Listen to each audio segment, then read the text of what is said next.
2 వారాలుగా అంగన్వాడీ టీచర్లు కానీ అంగన్వాడీ హెల్పర్లు కానీ వాళ్ళ సమస్యలు ప్రభుత్వం సానుకూలంగా పరిష్కారం చేయాలని చెప్పని సమ్మె చేస్తున్నారు. ఆ సమ్మెలో భాగంగా ఇవాళ ఎమ్మెల్యేలందరికీ కూడా అర్జీలు ఇవ్వాలని చెప్పని వాళ్ళు ప్రోగ్రాం పెట్టుకున్నారు. దానికోసమని ఎన్నింటికి వస్తున్నారని చెప్పని కనుక్కుంటే లేదు పోలీసులు అంతమందిని రానివ్వమంటున్నారు అంటే అక్కడికి పోలీసులు కూడా వద్దని చెప్పాం. మా ఇంటి దగ్గర ఏం బందోబస్తు పెట్టబాకండి అని చెప్పి ఆయన అంతమంది మేము రావడం కష్టం కాబట్టి ఏదో 3 4 అంటున్నారు. అలా కాకుండా మీరు ఇక్కడికి వస్తే బాగుంటుందని చెప్తే ఎట్లాగూ ఇందులో టీచర్లు దగ్గర 200 చిల్లర మంది, డివిజన్లో 400 చిల్లర ఉంటే 200 మంది బందరోళ్ళే ఉన్నారు. సో మా పిల్లలు ఏం మాట్లాడతారు పదా వాళ్ళ బాధ ఏంటో ఇందామని చెప్పి వచ్చాం. వాళ్ళన్నీ చెప్పారు.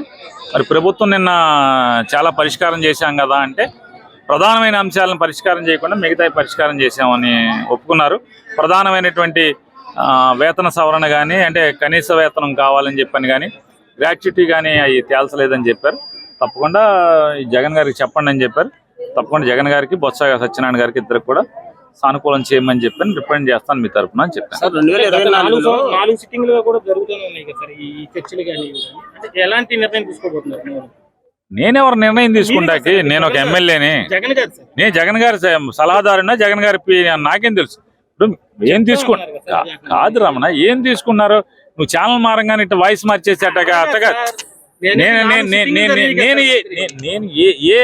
నేను ఏ హోదాలో నీకు సమానం నువ్వు అడిగే ప్రశ్న సమానం చెప్తాను.